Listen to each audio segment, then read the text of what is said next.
Can you see my screen, Nishika? Yeah, we can see your screen. Yes, you can start the slideshow, I think. Dr. Purnima's welcome address, we'll start with that. Yeah, you can just put this slide on. Sure. Yeah.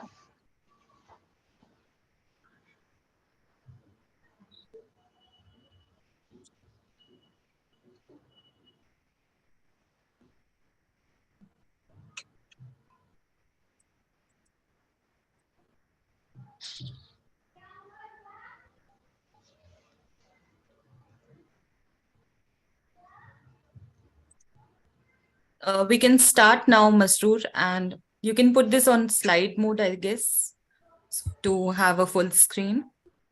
Are you not able to see the full screen? It's on full screen mode on my screen. No, we are unable to see the full screen mode.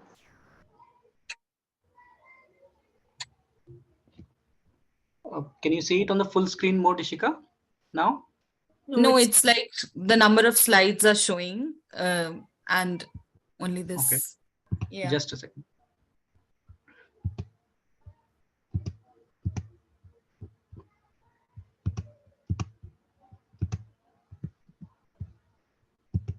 Now? It's the same, but we can start. We have a limited Yeah, time. please do. Okay. Well, there seems to be some technical error with Zoom right now. Okay. Yeah, you can put back the title slide, maybe the first one. Must be. So, good evening, everyone. On behalf of my team at the Center for Chronic Disease Control, it's my pleasure and my privilege to extend a very warm welcome to the participants who are attending our webinar today. This is actually, after a small hiatus, the next edition in our Climate Smart Healthcare webinar series. For those of you who have been attending these webinars in the past, you're probably already familiar with the concept of climate smart healthcare. But in the interest of bringing everyone on the same page and for people who are attending this webinar series for the first time, I will just take the next few minutes to set a little bit of context on what we actually mean by climate smart healthcare. So I think for this audience, it's no news that the climate crisis is a health crisis.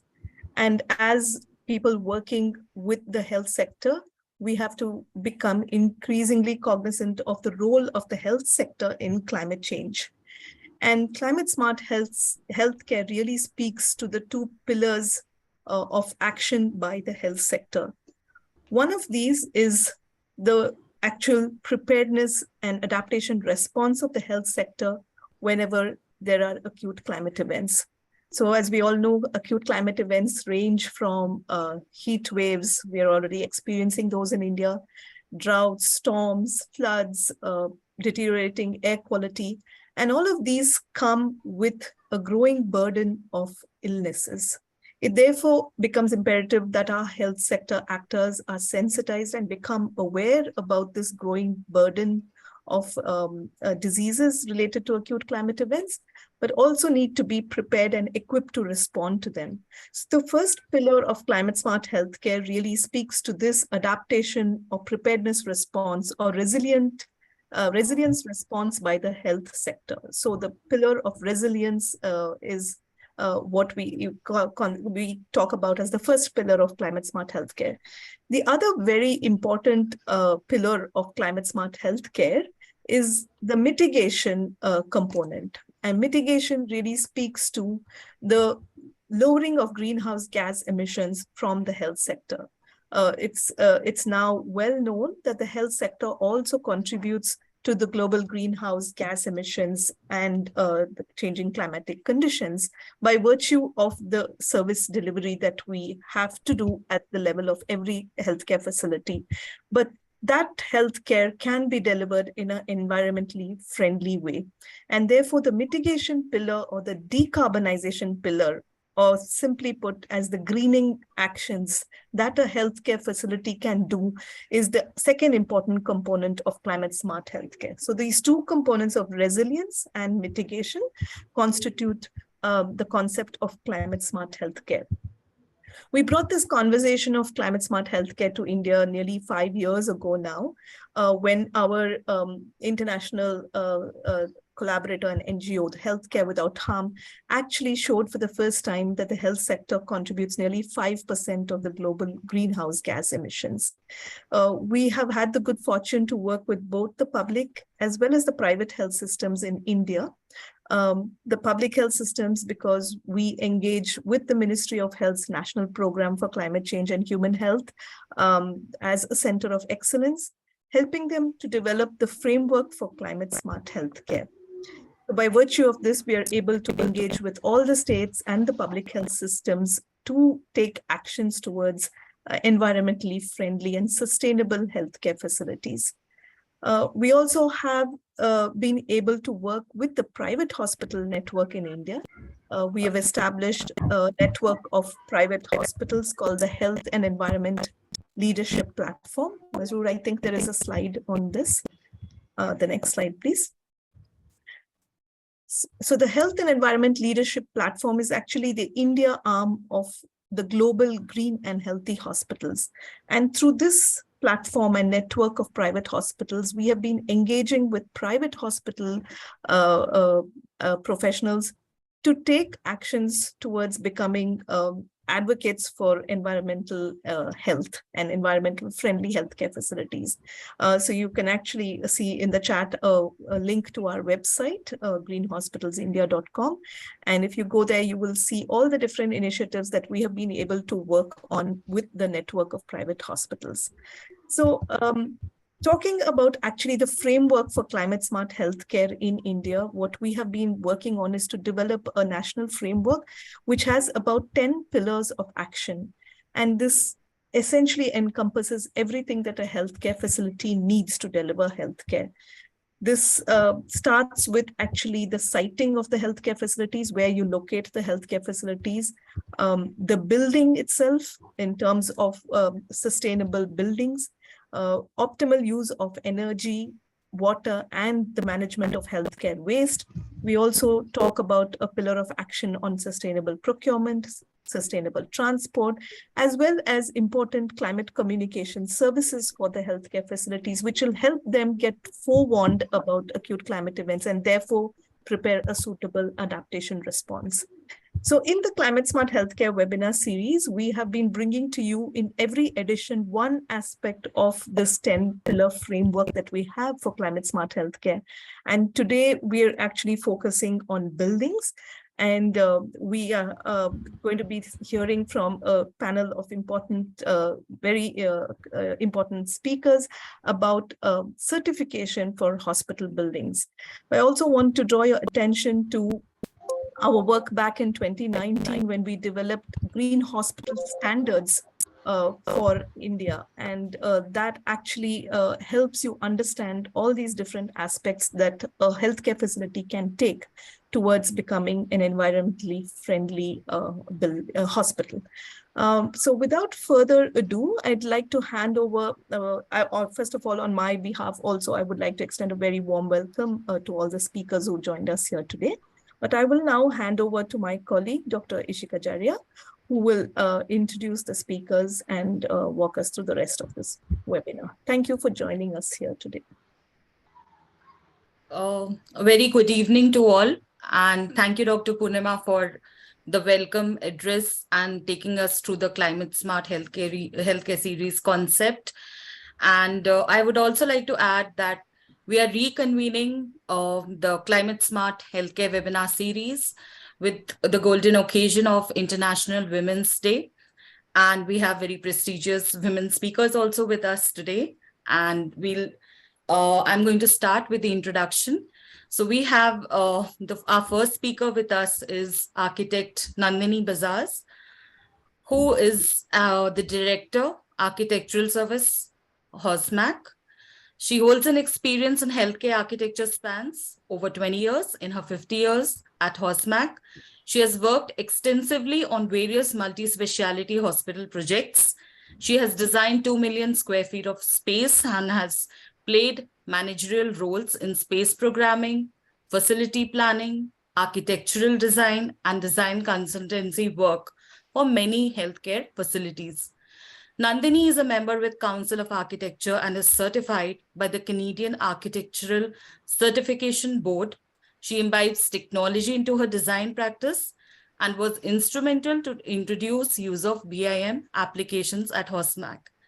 She is a guest faculty with ACE DGE, an e-learning platform focusing on the South Asian trends in architecture, construction, engineering, and design, where she leads lectures on healthcare design. A very warm welcome to you, Ms. Nandini. And she is going to set the context today for our topic, that is LEED certifications. Our next two speakers, can you please move the slide? Hi, thank you, Ishika. Thank you. Thank you. Yeah, so I'll give you the floor, ma'am. I'll just introduce the next two speakers. Yes. We have architect Hema Wadikar. She has been practicing since 2012. Her initial work include residential and hospitality interiors. Before embarking with landscape design projects, she is also associated with academia. And lastly, we have architect Swanand. He has worked since 2008 with experiences spanning across India and the UK. In his design practice, he tries to amalgamate his specialization in sustainable designs and landscapes. He is also associated with academics and is an IGBC accredited professional. A very warm welcome to all three of you, and we are looking forward to learn from you about the LEED certifications and rating systems. Handing over to you, Architect Nandini. The floor is yours. Thank you. Hi, good evening, everybody. Nandini here. So a very sentimental issue, LEED, energy and environment. Why energy comes first was told to us in one of the seminars. Well, I have a few ideologies on which such kind of work can be explored in healthcare. So the first thing which comes to my mind as regards energy and environmental sustainability is if there can be a connect between social and environmental aspects where human and social well-being, when these two factors come together, there can be the least effect on the environment. So as architects, I think we play a very big role here. And coming to understand from this sensitivity allows us to see buildings in their context. When we design buildings, we need to understand the ways of the land, the materials which can be used, the textures, the micro details in architecture need to be developed initially, how the local materials can be scaled up with some industrial processes and practices. Some traditional techniques can be brought in for creating a good building, and in particular hospitals, because it is one of the kind of specialized buildings which houses humankind, human beings. The sensitivity of design with respect to climatic orientation, of course, we all talk about it in terms of architecture, is of quite high importance because Vastu principles, which are actually scientific, come along and talk about all these aspects of building orientation, the comfortable interiors, the indoor air quality, which is, again, something where LEED comes in. Of course, there are many, many more factors, like we could recycle the earth which comes out from the basements of these buildings when they are mostly, I mean, on large projects when designed in cities, how locally available materials are used. There is one aspect where I would like to also take this talk to is that an integrated design of a hospital necessary starts with not only the architect, but a large coming together of faculties like the engineers who can work on the efficiency of the services which are going to be installed in this big edifice. Simulations which need to be handled. The AC experts, the simulations done by air conditioning team, the daylight simulation structural designer needs to be in beforehand when we begin such work. And I must emphasize, landscape architects also need to be involved from the beginning. So here I'm going to hand over this communication to a lovely team of landscape designers who will show you from their perspective how hospitals can lead to be LEED accreditation specific. I mean to say specific because a lot of work, a lot of sincere commitment of teamwork needs to come in to do a building of its true value. So Hema and Swanan, can you please take the discussion from here and educate us on how we can create greenest buildings. Thank you. Thank you. Thank you so much, ma'am. First of all, good evening, one and all present here. I am architect Hema, and that's architect Swanan. Swanan, can you just wave for us? Yeah. So before we begin, I would like to mention that it's a complete pleasure for us to be a part of this webinar today. And I want to, with all my heart, want to thank Nandini ma'am and Dr. Ishika for inviting us for this beautiful platform of sharing whatever knowledge we have about landscape and LEED rating. I think Masroor has our PPT. Should I present it or Masroor is presenting it? I'm just presenting it. Give me a second. No problem. So just to give a brief heads up about me and Swanand, I and Swanand are practicing landscape architects like what Nandini ma'am has just mentioned. And we have a small venture called as Mad Cow Design and Details. And Swanand also has, like introduced earlier, he's also done his master's in sustainable architecture. So both our knowledge comes together when we try to deliver landscape sustainable solutions in our projects. So to begin, sir, can you go next? If we can skip to the 4th slide directly.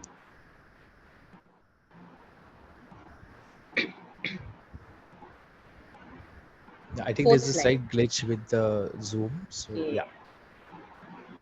No problem. So these are what we these are the contents that we are going to cover in our presentation today. What is green building and its benefits? What green building in healthcare sector and LEED India and healthcare, landscaping and certifications, landscaping in healthcare sector. So these are the pointers that we are going to cover today. Next.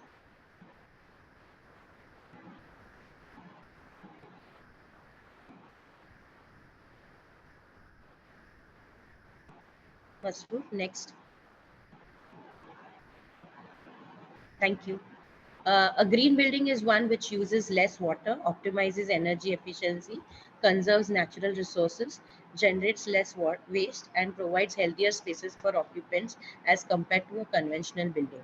So this is a general definition of green building, which was initially started by USGBC, which we know as LEED, and then it was adapted by India as IGBC.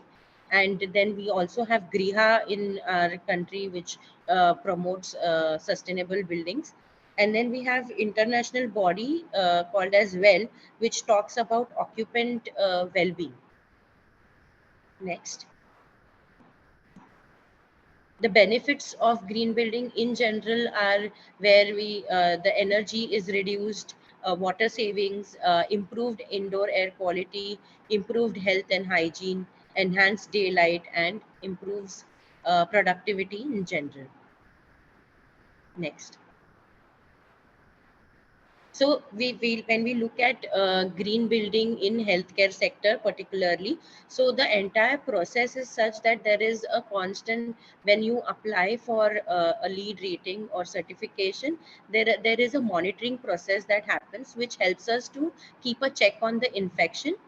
Then the check is happening on handling biomedical waste. There is water efficiency, there is saving of energy. We try to reduce the carbon footprint, handling of organic waste, then saving or conserving these natural resources, and then recovery and well-being of anyone and everyone inhabiting in the green buildings. Next. So these are certain salient features that the LEED India rating system for healthcare in India. Healing architecture or evidence-based design, where we speak about how architectural designing and landscaping using outdoors in the indoor environment can help in a better design.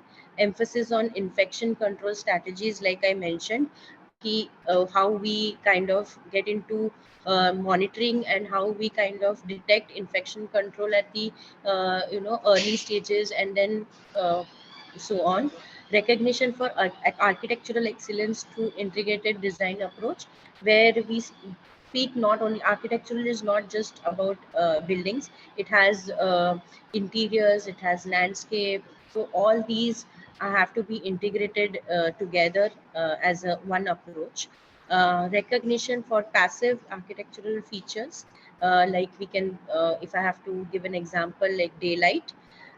Based on this feedback from green building, the use of certified green products will be encouraged, and IGBC has launched a new initiative to certify green products to transform markets, and these products would be evaluated right from the extraction to disposal.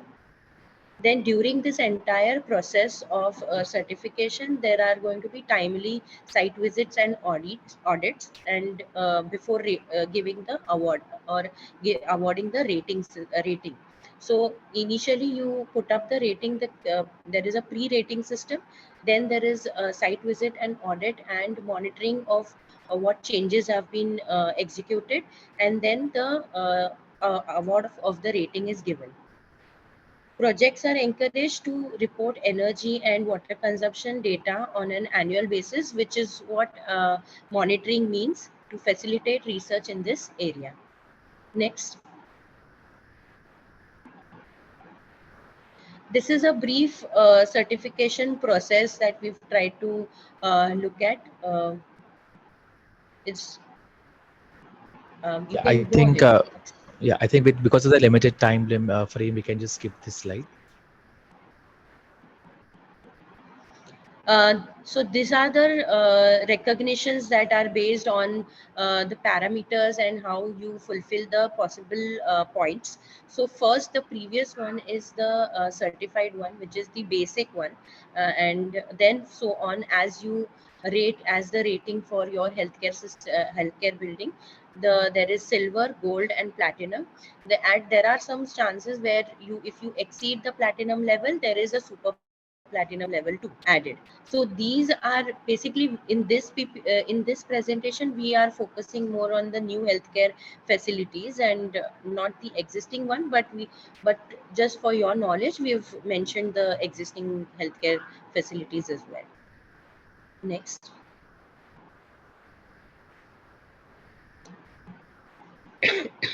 Sorry. So these are the healthcare rating system on what it is based. So if you see, the majority is the red one, which is the indoor environmental quality and sanitization and hygiene. Then there is this yellow one, which is energy efficiency.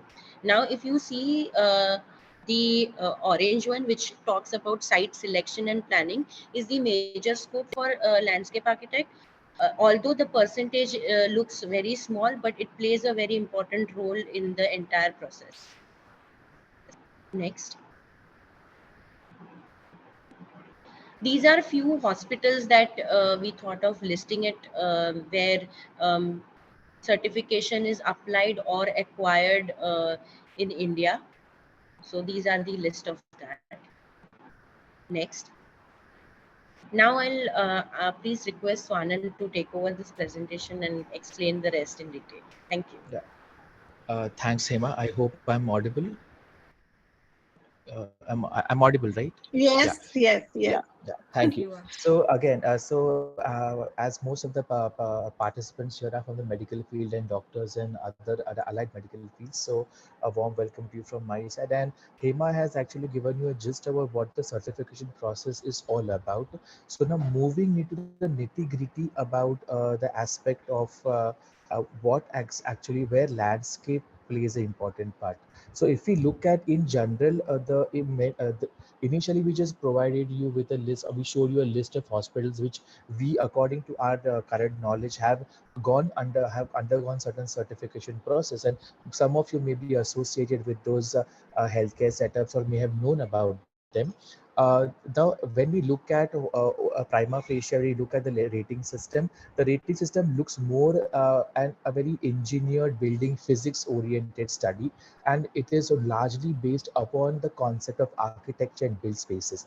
Yes, and as rightly pointed by Nandini ma'am and Purnima ma'am before in their introductory part, that how do you site the building is very important. So apart from the siting, or where do you locate the building on a particular site, or how do you select the site, uh, here for the next few slides, we have tried to highlight where landscape can really bring a difference in the overall rating system, because as in India and because of our construction industry, we solely think that architecture is equal to buildings itself. But as rightly pointed out, and as many of you have different specializations, as somebody has general surgery, somebody has something else, so likewise we have different specializations also. So prima facie, every single aspect here, from indoor environmental quality to energy management to sanitation, innovative technologies, everything may look like architecture. But if we try and emphasize, because this is a collaborative setup where we definitely need people who are definitely architects, urban designers, interior designers, scientists who are acquainted with monitoring indoor environment quality, management professions, legal specialities, and doctors, of course. So there's a stress where landscape comes into picture. As what you see here on slide here, in the initial aspect of looking at indoor environment, we can have nature connected spaces, green open spaces in planning, patient centric healing spaces, color theory. We can look at acoustic design, how to reduce noise levels with respect to landscape, whether it is just plants or some any other materials like any hardscape or softscapes or water or any other materials which are there. Then how can in a holistic design, how landscape can help in achieving a stress relieving scenario. And if we look at the material palette given out by the landscape as a specialization, we identify as most are natural materials. We can say that they are low emitting materials, because from the extraction process, of course, we can identify where carbon has been emitted less, and how throughout the entire process of the building being used for X amount of years, how that carbon is going to get emitted, and so on and so forth. Moving ahead, what you can see is that here we have also, apart from the IGBC checklist, we've also tried to give you a checklist of the LEED rating system also, because just because we are in India, it doesn't mean that we have to go for IGBC or GRIHA. There are organizations who go for higher level of certifications, maybe offered by USGBC or Wellness International, or maybe Pearl, which is used, or STDAM or BREEAM, which is used and many other certifications which are used all across the globe. So if you can move to the next slide. Here also with the, so it is mostly not a comparative but a side by side look at how IGBC and LEED are at par. So here also in acoustic performance and quality of views as in what are we looking outside and internally what do we look at is also very important. The visual aspect of comfort taken up by LEED rating systems as well. Next. After this checklist, we'll come to a small précis or the summarization of all these pointers again, and I'll try to explain more about it with examples. With respect to sanitation and hygiene, in the pandemic also we have known a lot that how plants can help us, and in maintaining hygiene and reducing waste, monitoring waste, how we can use organic waste and use landscape strategies to make sure that our municipal load on the municipal waste is reduced. So it could be about composting, using different kinds of techniques of utilizing gray water and recycling wastewater and how to use it also. So such strategies can be utilized. Next. Unfortunately, currently with the current checklist of IGBC or even the LEED, the landscape is very primitive in terms of looking at how it can help reduce energy. Of course, with respect to our design in the larger sector of construction, also people are looking into how landscape and can help in reducing energy levels. Next. Energy levels basically means the amount of energy consumed by a building largely. So, and hospitals and other healthcare, allied healthcare setups work on a 24-hour basis. There's hardly any time when the hospital is shut. So, in a 24-hour running period, how much energy is being used? What are the other strategies which are there? So with respect to energy, I also like to just give a hint about the LEED Zero program, which talks about zero carbon, zero electricity. So is the hospital or the healthcare setup uh, making their own energy by solar or wind or any other means? So that is a different certification in the US right now, which can also be looked at. Next. In terms of water conservation, of course, because landscape deals with water, so rainwater harvesting techniques, landscape designing overall. So apart from reducing the load, apart from using water or looking at strategies as how water can be effectively used, we can also look at landscape designs, green spaces, which rely on less water. Species which are drought tolerant, because everywhere across India is a spectacular landscape where we have n number of different land forms, different climatic zones, and every climatic zone doesn't really have the same amount of water. Somewhere it rains a lot, somewhere it doesn't rain a lot. So with that particular respect, landscape can definitely help in site planning in the first place as how water can be reduced. So in terms of water, it's very interesting to say look at that how water is utilized while the building is under operation and while the building is in construction phase also. Okay. Next. Yeah. Again, with respect to USGBC, also they have given a good stress on outdoor water use and looking at different mechanisms. Next. Yeah. With respect to building materials, yes, there are talking about sustainable buildings and certified buildings. There is, as what we have also learned from Hema before, that the construction industry is currently in the process of looking at green materials. And with respect to landscape, also there are a lot of green materials which can be looked at, and a lot of natural materials which does help in patient health and rejuvenation of the entire atmosphere. Next. Yeah. I think we can skip this particular slide and move to the next one. Yeah. Now, site planning, as both the other dignitaries, Nandiji ma'am and Purna ma'am, also mentioned about this particular aspect, and as what my colleague has pointed out, that there could be 11% of weightage given for site planning, but it is the foremost entity where a landscape architect can help you or help the entire team. Normally, we say that an architect is the captain of the ship as far as the construction is concerned. That is very true.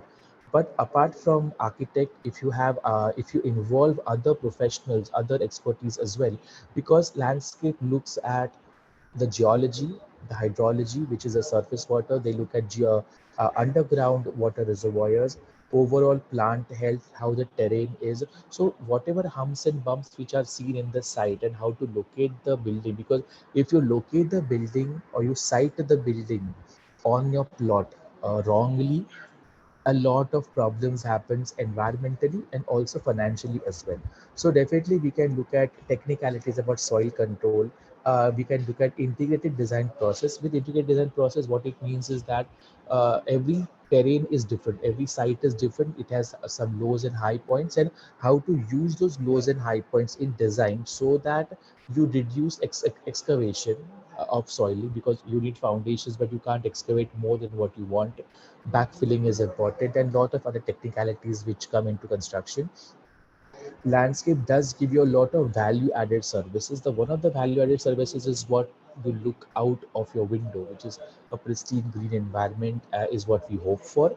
And within the concrete jungle of a city like Bombay, how can we induce landscape so that it becomes the what we look outside the window, the view outside the window can be a value added service. Then there's another larger important concept called of heat island. So heat island basically, as most of you might be aware of, it is how the concrete area around us uh, inc- uh, dissipates more amount of heat, and then how to compensate that, which also helps us maintain the microclimate of the entire site. Moving ahead next. So even in this particular set, you will identify that LEED US is also given a lot of priority to sensitivity towards land protection. If you look at one of the points, the credits which have been given. So one of my professors, Australian professor I had a few years ago, and he used to tell us that he used to ask a question: have you touched the earth lightly? And we would get mesmerized or just started questioning it. What does that mean? So of course, are we sensitive in the way we are sensitive towards our people and patients? Can we be sensitive towards the environment and the site as well? Moving ahead next. Yeah. Masood, I think we can move to the next point. Yeah. So whenever we come across as landscape architects, we are almost associated with, or people call us as gardeners as well, which I won't deny. Many of us won't deny this particular title given to us. But and talking about landscape, yes, we talk about green, which is a color green, and all plant material, and that's why we call this particular planting as horticulture therapy. So as a part of horticulture therapy within hospital or healthcare sector, studies have shown that plants promote healing. That is, I mean, in most hospitals we have a florist nearby, where it's a practice to take fruits and flowers to a particular ailing patient as well at times. Plants reduce stress. It is seen that scientific studies have shown that uh, gardening or looking at landscape or getting involved in with plants helps improve productivity for the people who are working in healthcare sectors. It is not about the patients, but also the professionals who are working in it. It plants, because of the touch and feel quality of it, does improve our sensory experiences. And apart from all of these things, we do, no matter how plants would be beneficial for us, there is always a thought that yes, somebody could be allergic to some pollens or there could be some respiratory issues. But yes, the plant diversity is so huge that we can have allergen free indoor spaces as well. Moving ahead, the next slide. So apart from garden and horticultural aspects of the greening, because yes, we can put a potted plant also and an appropriate, but anybody can put a plant. But the task or the skill here is to identify the correct type of plant for a correct setup within the indoors or the outdoors.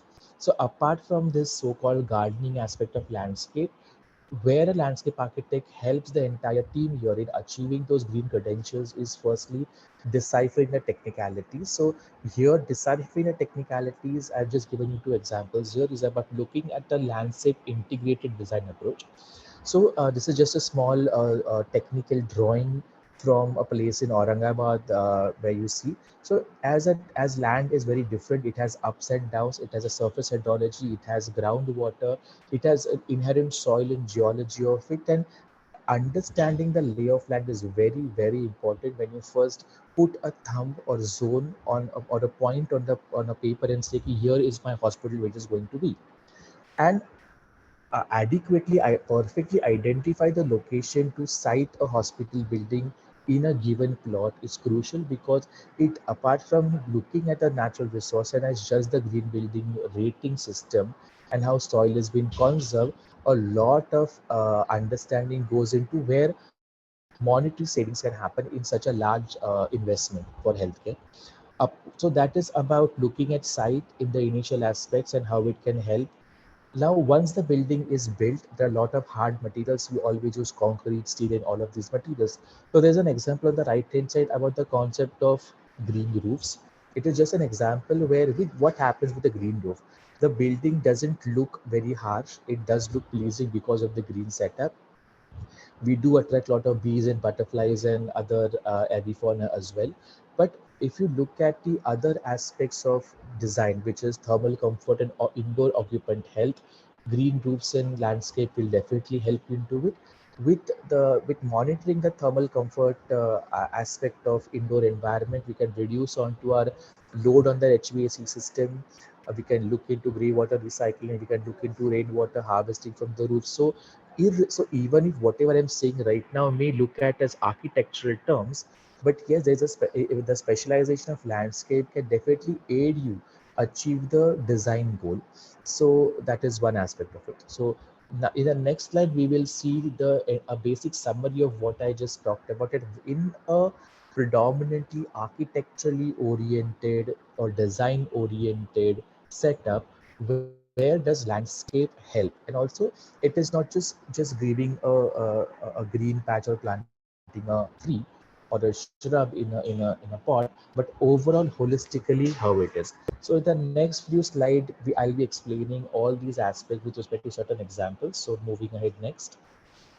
Yeah. So this is an example of a healing garden or a themed garden. So in IGBC, they have already given examples that when you talk about an open space or a healing space, what it could be. So here we're looking at Upper Chispa Cancer Center at Maryland, USA, designed by architect Maan Rakel. So what you see in the image is just a garden. The garden can be on a podium, or it can be on a rooftop, or it can be just in front of a building.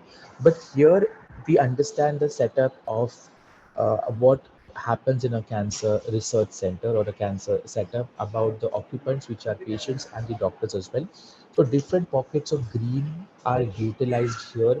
Certain playful areas have been mentioned because ultimately the ailment can be for different ages. So their landscape can help you identify smaller pockets where every person of different age groups, every patient can be looked after individually and as a whole as well.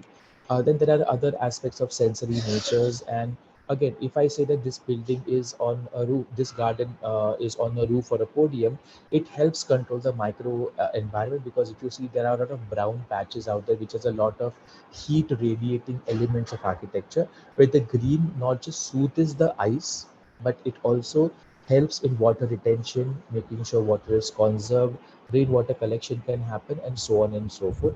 So there are a lot of other benefits, technical benefits, apart from just the color green.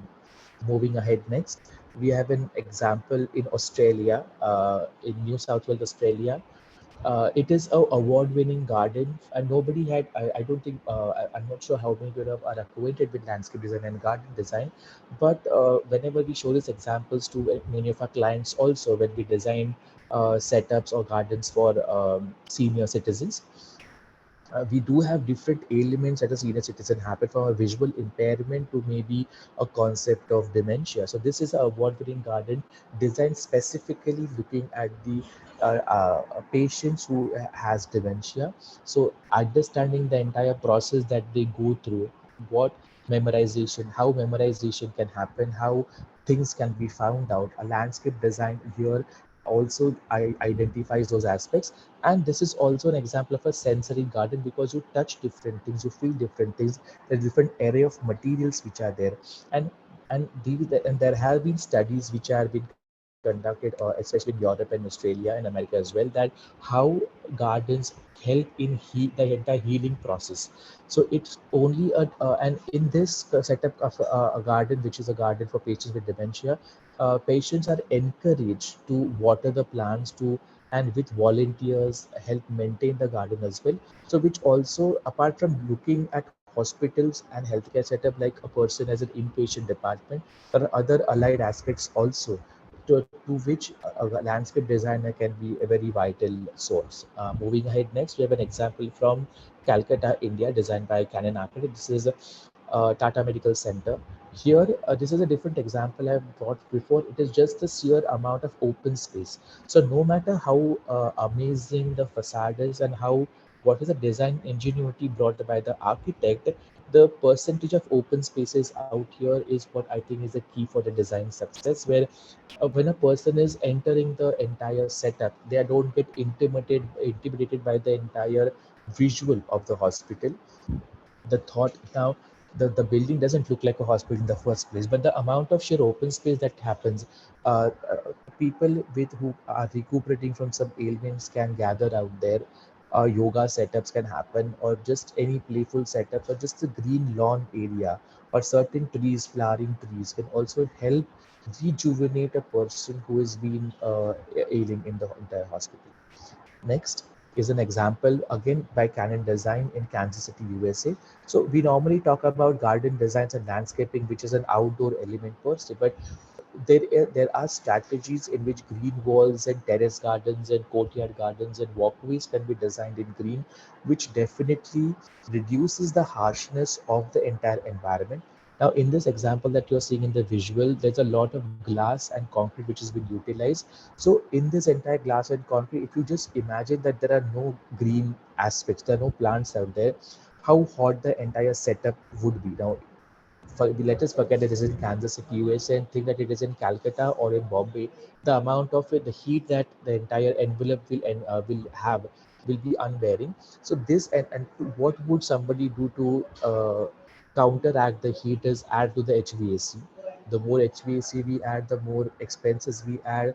The space will be cool, but the amount of expense and the amount of carbon emissions which have been expelled will be very high.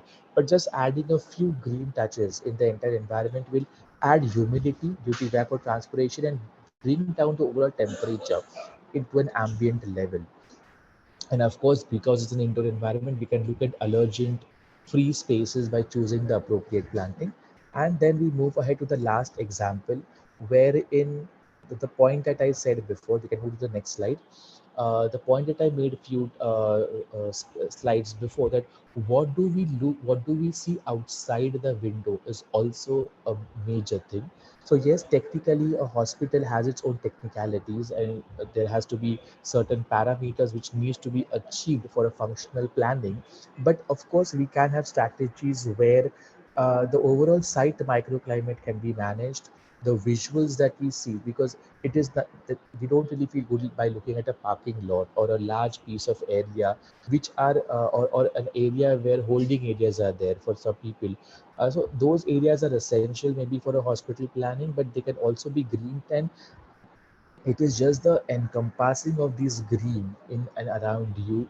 Of course, a lot of technicalities involved with it, but the image speaks a thousand words here. It is about a hospital in Singapore by CPG Corporation. Uh, and various strategies can be utilized into it. So these were a few examples. So initially we tried to give you an entire gist about what green certification is, and moving ahead with these examples, we try to give you a basics of how landscape can help you in certification processes. Of course, there's a hell lot of other work required, and a different entire army of professionals which is required, where doctors and healthcare professionals are an integral part of it, along with other different people. And uh, so that's about it. So we believe that these days it's important for humankind to prioritize to reintegrate with the natural world is what we believe and what we strive to practice in our professional ventures as well. Yeah. So that's the small gist from myself and Hema from for you guys, and so we can open the floor for any questions that if you have.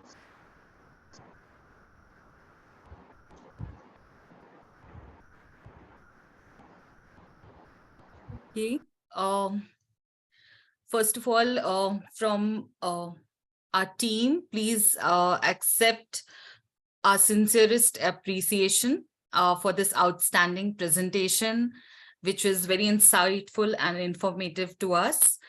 And we are really glad to have you here because this is something, this field is very new to us.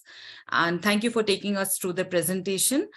And I'm sure the audience is intrigued to the subject and they have questions for you. So we can open the floor to the audience if anyone wants to ask a question directly. We have a question in the chat box. First, I'll take that by Mr. Satyen. It says, what is the role of compliance management in green building? So if you can answer that, and then we can move on to the next questions.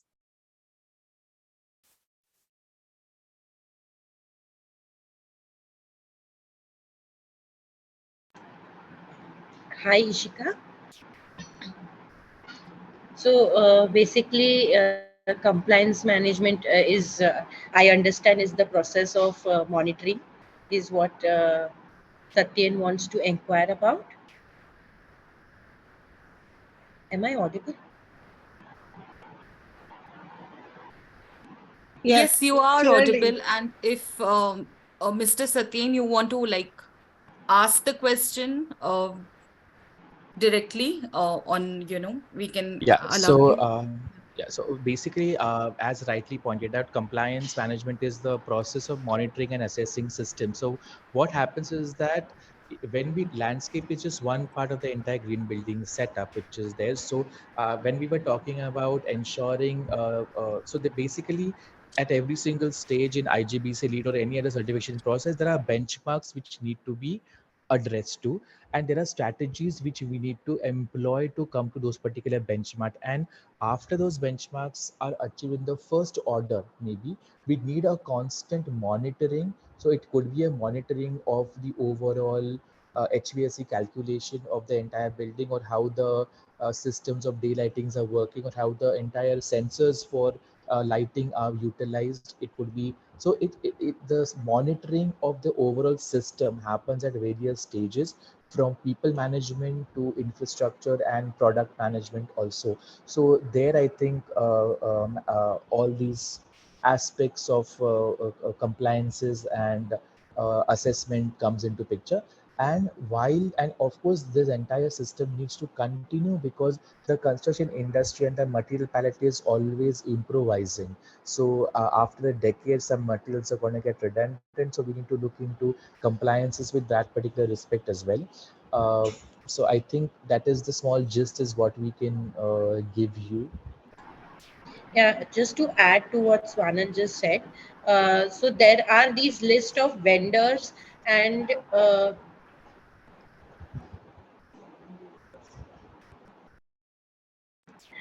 sorry. So there are these list of vendors and a lot of products that are certified by the IGBC.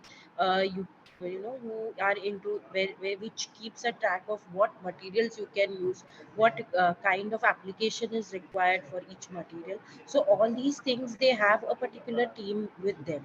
So the compliance process also becomes easier and feasible.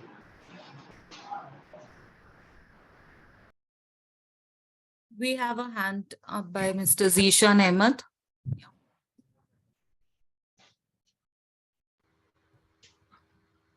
Yes. Zishan, please go ahead. Hi, good evening. This is Zishan from Care Hospital. So, I just wanted to know a few slight or miss, sorry. This LEED certification, what is the charges and how much cost it will be for going for a hospital?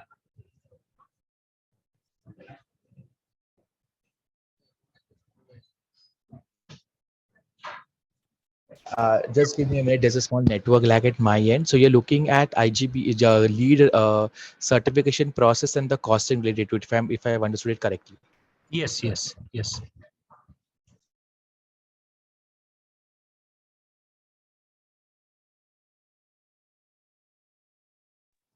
Yes, sir. Hope I'm audible.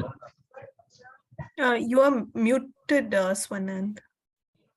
Yeah. Yeah. So yeah. So there's some network glitch out here. So basically, what happens is that uh, uh, there is a certain benchmarks given into IGBC. Lead, I would not be very confident talking about, but as far as a body, you can be a member of IGBC, and that then IGBC has given you certain rates for the members if you are a member and then applying for that particular certification. So they also have a idea. They also have a parameter about built up areas. So 5,000 square meters and below has a certain rate, and then depending upon the amount of construction, the square foot amount of construction or square meter amount of construction that you have, the ratings would definitely differ. And an IGBC professional who is into these rating system in the initial phases. So there are agencies apart from a construction agency. There are also places like uh, just a couple of things are coming onto my mind right now, who can guide you into these areas. So it definitely it will go into lakhs. So for members and non-members, it's a different area, and depending upon how much built-up area you're going to construct, you would have to look into the amount into certifications. And also, if you want to know more about it, you can visit the IGBC website. The website also has many aspects related to the basic thumb rule of what the financials would be like. Zishan, to just give you a heads up, there are I think the charges are as per either you want to go on project basis or you want to become a member and then so on. So they have some categories for these charges which we won't be able to tell you upfront, because that would definitely be on basis of the area that is you're going to construct, and what kind of hospital and all those details would be required by the body. Noted. Thank you so much. Actually, as part of ESG, environmental social governance, we are taking certain steps in care hospitals. I am responsible for ESG for care group. So we are planning to go for IGBC certification for two of our units, one in Hyderabad, one in Bhubaneswar. So I was just wanted to know the complete cost. However, I'll check the website. Thank you.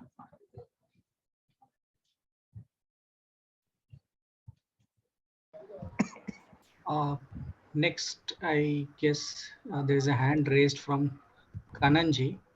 Um, Kanan, could you speak?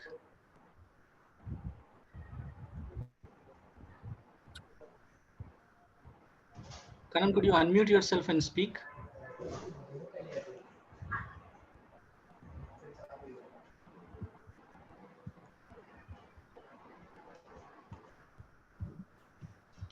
Alternately, Ishika, you could read out his question he's put it also in the Q&A. Okay. Yeah. How much lead time required for this certification is his question. Yeah. So the basic quick answer to this would be the earlier when you actually start initiating the thought of planning a hospital, if it of course certifications can be looked at various stages, but the earlier you look at the certification process, the better it is, because it should start from the actual planning process. So even after, so it also matters when the site selection has been happening. So maybe from that point onwards, if you start looking at the thought of rating systems and where to do what, it helps a lot, because then you can achieve better pointers, and apart from pointers, better credentials. There are also organizations who don't really go for certifications. I pay for them, but they do take technologies and make sure they comply to, if ever a rating is supposed to be achieved in the future. So earlier we start, the better it is. And then it also, once you start with the certification process, it will take around there are different steps into it. So you have a pre-certification where all the document check happens. Then there'll be a month or a couple of months depend upon the document status, and that is how a lead expert can guide you while, because for any certification you need a IGBC accredited professional to be a part of it, and then he or she can guide you through it. But the earlier start is better. The next question, I Okay. think, is who should champion? Okay, there's a Who should question here. champion the green building initiatives in hospitals? This is from Bonjani Regional Hospital, South Africa. Who should champion the green building initiative in hospitals? I think the designers and the management team, because designers is one aspect, the doctors is one aspect, but the team that manages the entire hospital, whether it is a private one or a government aided, a public sector one, it is the thought at their end from where the funding is. I'll be blunt honest at where the funding is coming from, because at that particular point, if we look into the concept, then of course green certification can help us a lot. Is LEED only applicable in India, or it can be adopted to other countries also? For that, I would recommend that, of course, in the African countries, there will be some amount of a certification because every single country is coming up with them. But definitely, apart from LEED India, which is IGBC, you can look at LEED America also for those compliances, and that is possible. Apart from that, there is another Pearl certification which is coming very popular in India, and it is a UAE based certification process. You can look at BREEAM credential, which is a UK based as well. So you can look at aspects to take up to that particular level, because all of these certifications which are there, they take up the basic understanding from ASHRAE and other technical manuals which are known worldwide. If I can just add to that, Yes, Swanan, ma'am. Yes, to ma'am. the question that came from South Africa, who should champion the sustainability initiatives? I think there's no one person. I think anybody can be a champion for sustainability. It needn't be a doctor or an administrator. We can even have nurses who can be champions for Yes. green initiatives. So we are actually trying to work with our network of hospitals to actually encourage them to establish sustainability committees in every hospital actually. And that effort can come from anyone. If there is even one champion that we can get in any hospital, that's the person then that we will go to. So the champions can be anybody. And then you mobilize efforts within your healthcare facility to bring everybody on board. And then you formalize that effort. I think anything can happen once there is the will. Yeah, So I think rightly pointed out by you, ma'am. Because firstly, having the sensitivity towards the environment is the crucial aspect which each and everyone should inculcate in ourselves. yes. Yeah. There is a question on, can you provide a self-assessment tool? So here, I would like Dr. Purnima to add to this about the self-assessment tool to assess. We have many resources because in our healthcare sector also. So if you want to just add on that.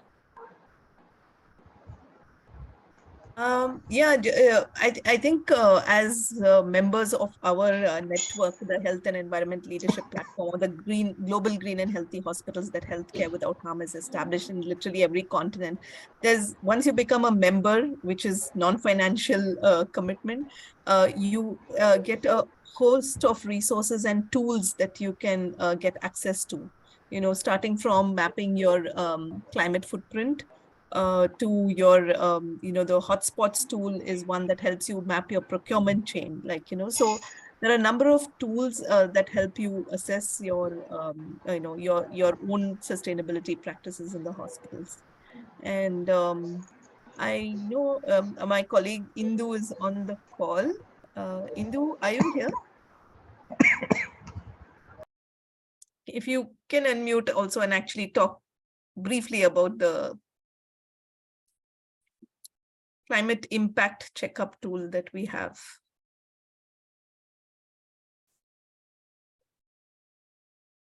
Can you unmute yourself?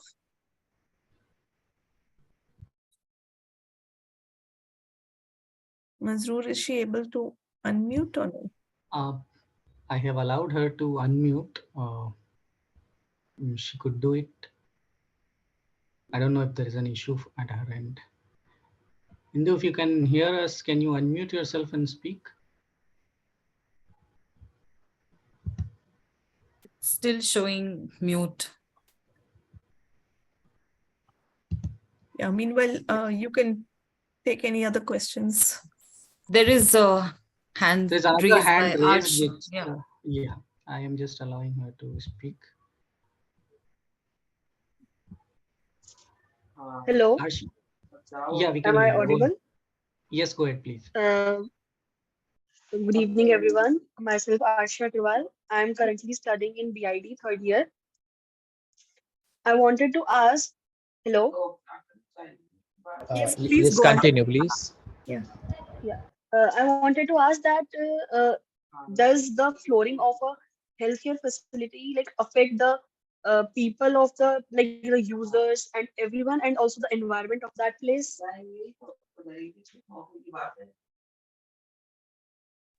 Yeah, so I'll take that since I have built hospitals in Hosmac, the company I work. Nandini speaking. Arshia, Yes, ma'am. according to indoor air quality in LEED certification, we do have flooring materials which emit some kind of, what is the word? Somebody can help me? VOCs. Effervescences.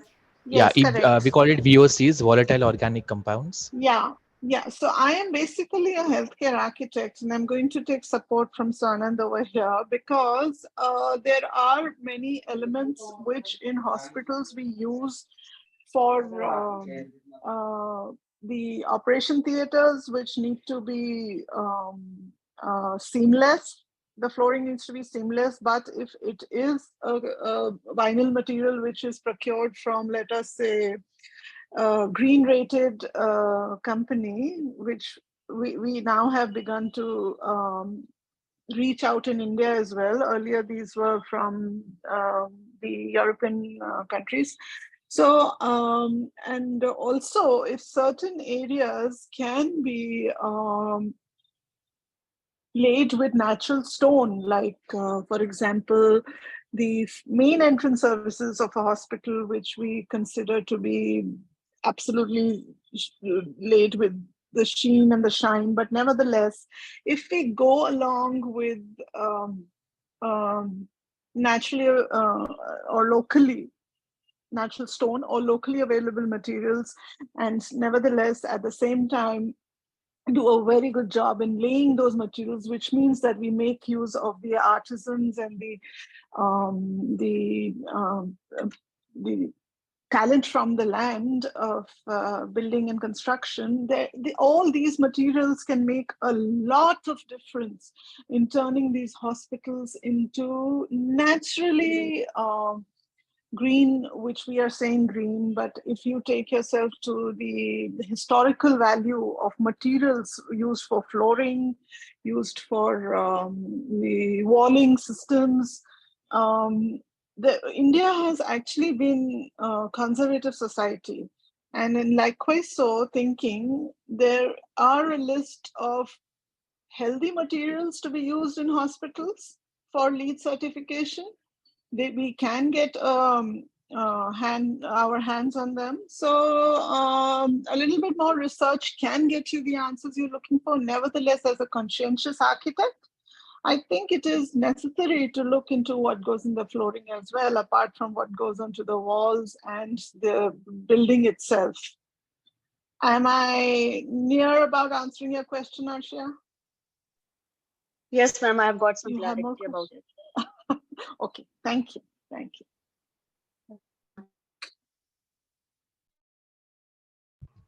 There was one question in the chat box which we somehow missed. There's an anonymous attendee asking, how does the flooring of healthcare facility affects the patient and other users?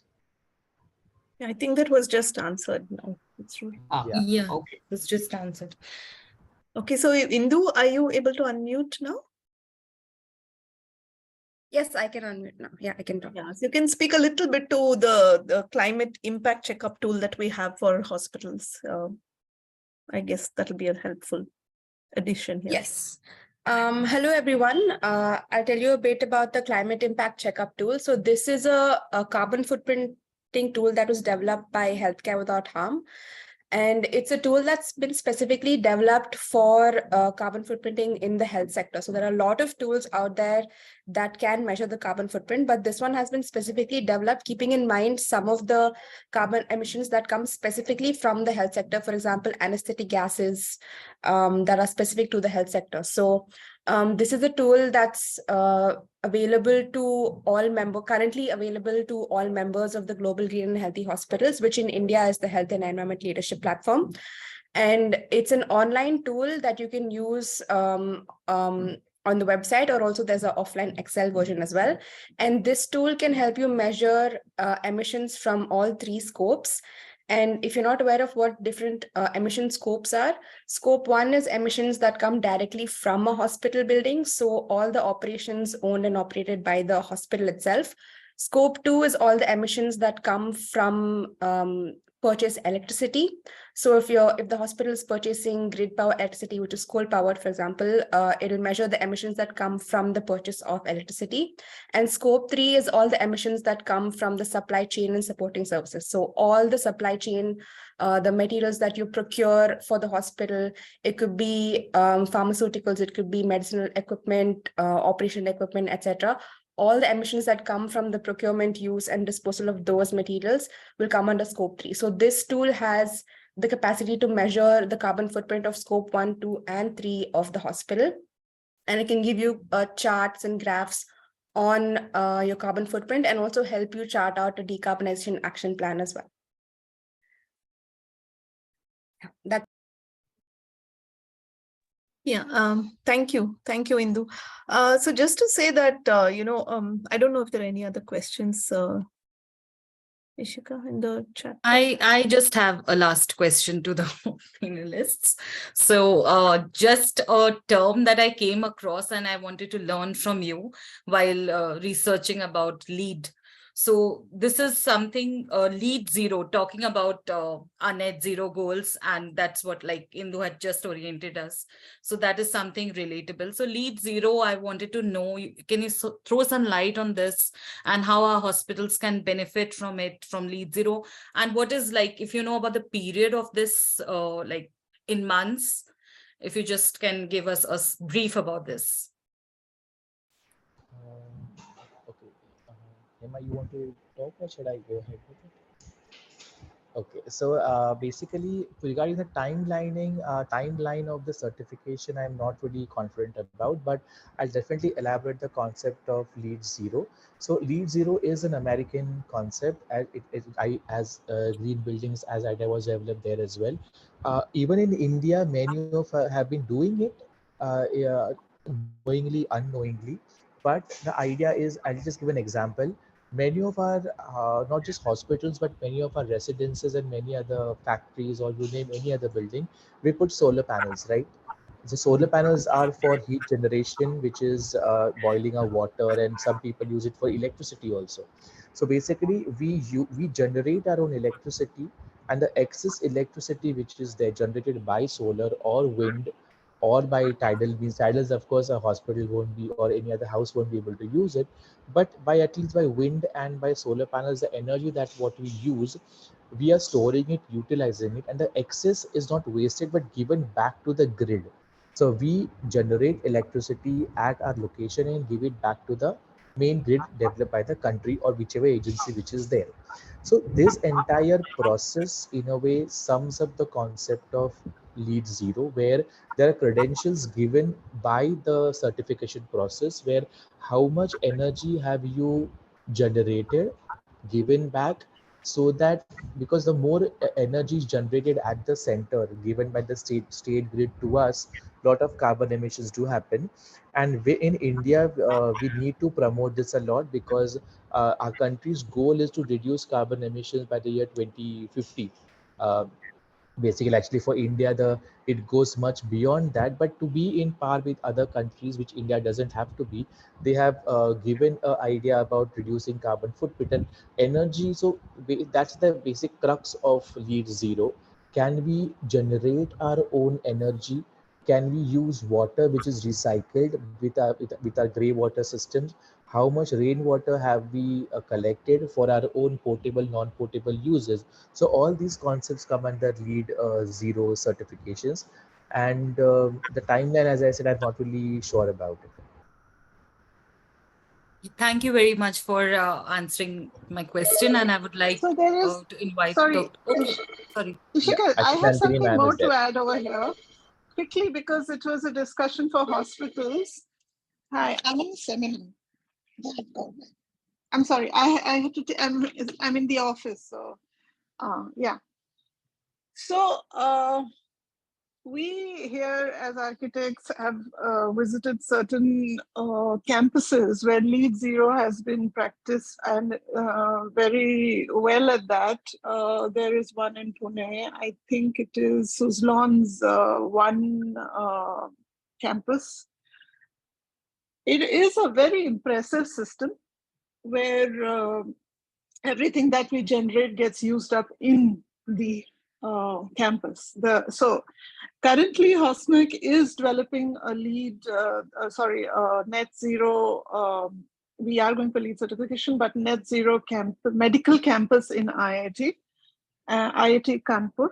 And also, most of the others, we are encouraging the ones which we have projects for medical colleges. Medical college will always have a teaching hospital. We do encourage and plan the MEP services with respect to everything being returned back into the site and not discharged out to the city, whether it is waste from STP. I'm going to just switch on my video for a while. Whether it is generation, or making use of solar panels on the large land that we get in the site, or reducing the air conditioning costs overall by providing less of glazing in the facades. I will like to strongly recommend landscaping here. That is how we got introduced to Hema and Swanand. We invited them for a very large Teams campus of 201 acres in Telangana. That is where we asked them, and we are still not yet started construction, and we requested them to come forward and utilize every part of the medical college campus for utilizing and maintaining and making it net zero. And of course, the flora and fauna would be as per the climatic zone and the environment. So what I'm trying to say is, when we look at the Indian context, I think it does become our responsibility to be careful how we are able to make a sustainable building, sustainable hospital, and the site. And of course, we humans are very much linked to nature. It would be a matter of pride if we can actually build shaded gardens in the heat that we experience in India.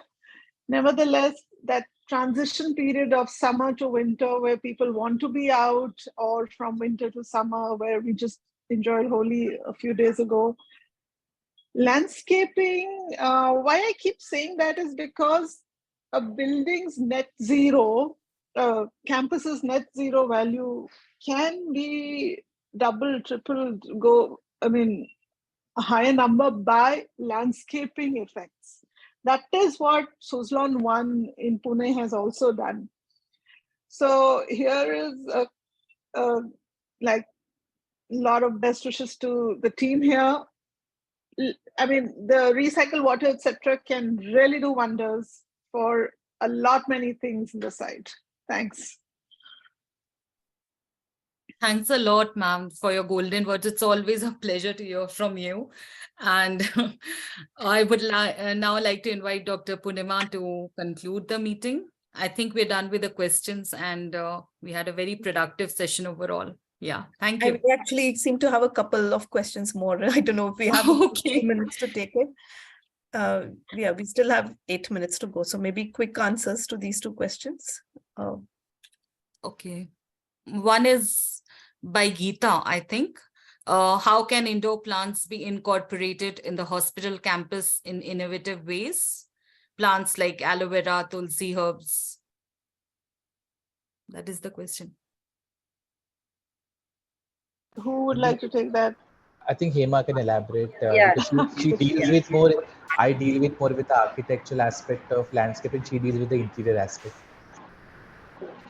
Hi, Geeta. So to answer your question, There are certain plants which are generally meant to be, which do not require that kind of heat, that kind of sunlight, that kind of care in the outdoors. Those are the plants that you can use indoors, one.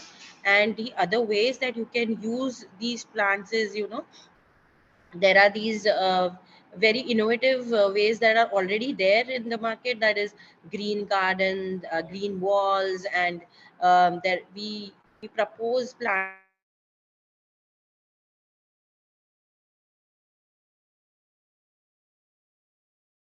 of trees in I think we lost Yeah, I think there was a small glitch. network. there is some problem. Okay. So we use plants to, also enhance or emphasize certain spaces indoors, or we kind of use them as screens to, divide certain spaces. Let's say you use kind of slender tall plants which can, screen your two spaces, act as partitions. So there are multiple ways of using plants inside as design elements. So yeah, if I have answered your question rightly. And I think Hema has elaborated it as per her expertise, which she deals with more as interior landscape architect. There was another question which was more about, not a question but a comment, that apart from generation of electric, I sorry, because of the network glitch, that question, I don't know who asked the question, or I missed it. But to give you to just to emphasize that the gentleman did mention that apart from looking at energy generation, it is important to look at how the equipments are being performed. So definitely, as I mentioned before, what the sir, I think Mr. Jain or somebody was there. I think thank you, sir, for pointing this particular, putting this point forward, because it is very, very essential that how is our building performing. So apart from there are architects and other engineers who are building physics experts. We call them building scientists, who look at monitoring the entire process about how the occupants are using the building. So we call it as internal evaluations, in which every equipment, at what time is it used, how far it is used, what how, if it is maintained well or not, and how much energy is it consuming. All those aspects is also very, very important to monitor, and to keep a check on our equipment health also, because a small kettle can have the same effect, or can use the same energy like 50 bulbs or maybe more than that. I'm just giving an anomaly here, but I think that is a very important point to be noted, that not just in healthcare but in any other sector as well, the amount of energy we use and the amount of equipment that we keep on. So many of the time we tell our kids, or our parents tell us, ki like a button band karo. That is for a reason, that they know that the energy cost and the energy has some repercussions of the carbon as well. So thank you to the gentleman who pointed out these things. I think that is by Dr. Sanjeev Jain. That comment, I can Yes, read it yes, in the chat. But yes, yes. yeah.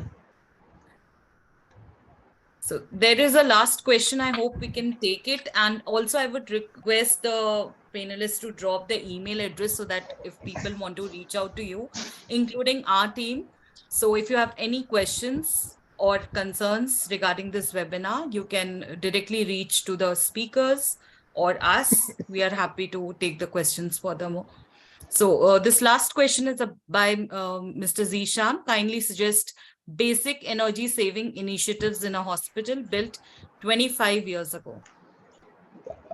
So Jishan, for this, there are a lot of other initiatives which are there, which we call it as retrofitting, because the building has already been built. And firstly, these initiatives are dependent upon the problem area in that particular building.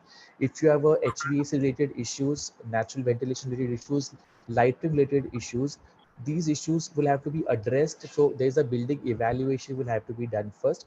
But just as a quick example, basic energy saving device would be to change all the taps maybe in a hospital.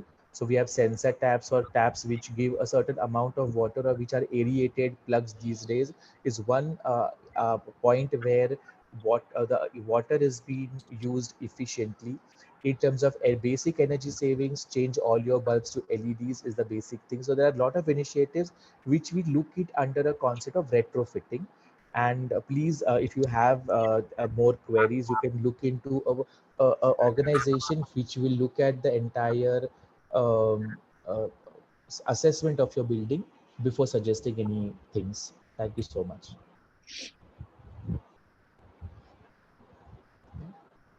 Uh, so I think just a small point from my end, I think you can reach out to me and Hema for any queries in future on our, it's a slightly silly name for our company called Mad Cow. So we have Mad Cow Design DD at gmail.com is our company name, which you can reach out to us at. So thank you so much. I think we are almost at the end of the seminar, and I'd like to thank everybody, including my colleague Hema here, Nandini ma'am, Purnima, ma'am, and everybody out there, Ishika, for yourself for coordinating this entire seminar, because you were out of the country, we were in with the timelines. It was quite difficult, and to thank you to each and everyone, and especially for the entire audience for attending this seminar. Thank you so much for my end. Absolutely. Thank you, Swanand. I think Swanand has spoken on my behalf too. He's taken all my words now. But yes, Dr. Ishika, I would really want to go out of my way and thank and apologize, because there have been times I have not been able to revert to her immediately, but she's been very patient and very kind to us. Thank you so much. And Nandini ma'am, absolute thank you to you for giving us this opportunity to speak what we are really passionate about, and we are very grateful to you. Thank you so much, ma'am. Thank you. Thank you. God bless. Thank you. Yeah, it's been a good seminar, as we all have been very frank, and the need to be is to be perfect and frank. Let's be honest with our buildings. These buildings will go a long way. Thank you. Thank you, everyone. And thank you so much, all the panelists. You've been very kind to us, and we are very fortunate to have such a good team. And we look forward to learning more from you in future. And I would now invite Dr. Purnima to conclude the meeting. And thank you to my entire team, including Masroor and Dr. Purnima's support, of course. Thank you. Yeah, thank you, Ishika. And I just want to say in closing that I think this was a very insightful session where we learned a lot about different aspects through which hospitals can take measures to become environmentally friendly and sustainable facilities.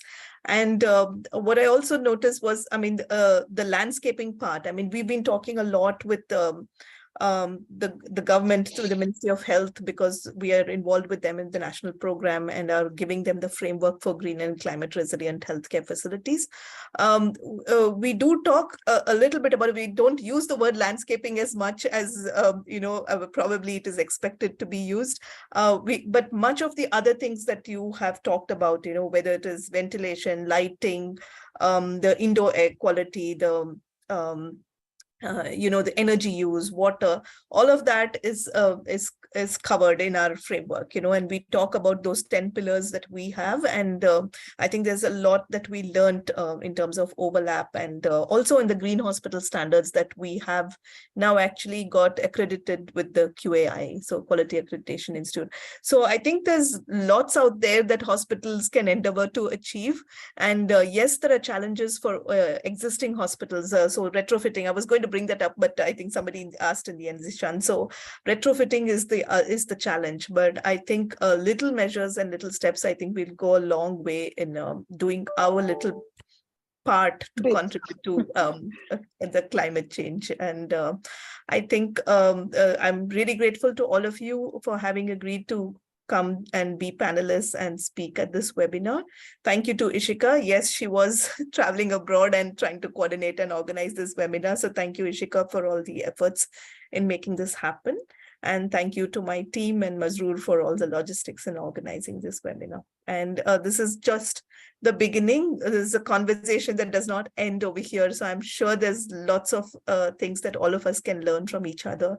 And I just hope it's the start of a conversation amongst all of us going forwards. And we'll be very happy to help anybody who requires that kind of additional information or handholding from amongst all the attendees who have stayed with us till the end. We had twice the number, so people dropped out of the Q&A session, but really thankful to all the attendees also for having joined and made this very participatory session.